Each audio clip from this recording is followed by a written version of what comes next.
RMC Bourdin Direct, Magnien président. Charles Magnien, nous surveillons les coups de com', les coups bas, les coups fourrés de la campagne et nous commençons avec les socialistes en deuil de François Hollande. Et oui, samedi après-midi, 2 jours après l'annonce du renoncement de François Hollande, les socialistes et leurs alliés avaient rendez-vous à Paris, rassemblement de la belle alliance populaire.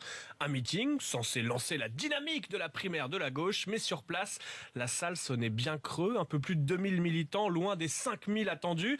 Alors comment expliquer toutes ces chaises vides? La réponse du ministre Patrick Kanner.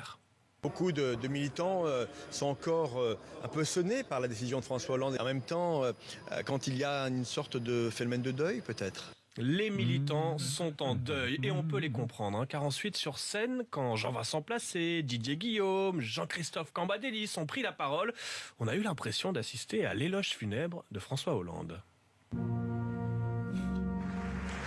Jeudi soir, à 20h à la télévision, je pense que nous avons tous pris un choc émotionnel. Certains étaient tristes, d'autres étaient abattus. Comme toujours, après les chocs, et nous en avons eu un, ça fait du bien de se retrouver en famille. Respect pour un homme qui a fait face et qui aujourd'hui s'efface. Oui, nous devons être fiers et lui rendre hommage. Respect, oui, à François Hollande. Merci François, merci pour le travail que tu as fait. Tu es l'honneur de la gauche.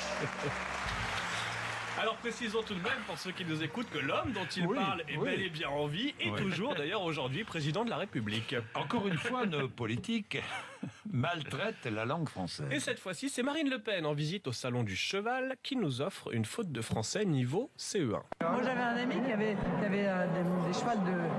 Et non, à cheval, des chevaux. Mais Marine Le Pen est loin d'être la seule, vous l'imaginez, à enfreindre quelques règles élémentaires. Un cheval, des chevaux, un journal, des journaux. Et pourtant, quand on écoute Myriam El Khomri... Les Échos, en étant ministre de l'Emploi et du Travail, forcément c'est un des journaux que je lis. Un des journaux, décidément le pluriel c'est compliqué, n'est-ce pas David Douillet? Dans tous les domaines possibles et inimaginables. Inimaginable, vous aurez traduit un peu comme cette faute de Michel Sapin. Faire en sorte que l'endettement de la France, qui n'a pas cessé de croître, chacun aura traduit. Enfin, au cours de son mandat, Nicolas Sarkozy nous aura lui aussi offert quelques belles entorses à la langue française. Quelles qu'avaient pu être avant la guerre leurs opinions, ils se batturent tous. J'ai pas été élu pour augmenter les impôts, moi. Donc s'il y en a que ça les démange d'augmenter les impôts... Alors s'il y a des élèves que ça les démange de faire des fautes, qu'ils soient attentifs ce matin en arrivant à l'école. Merci Charles. Faire gaffe.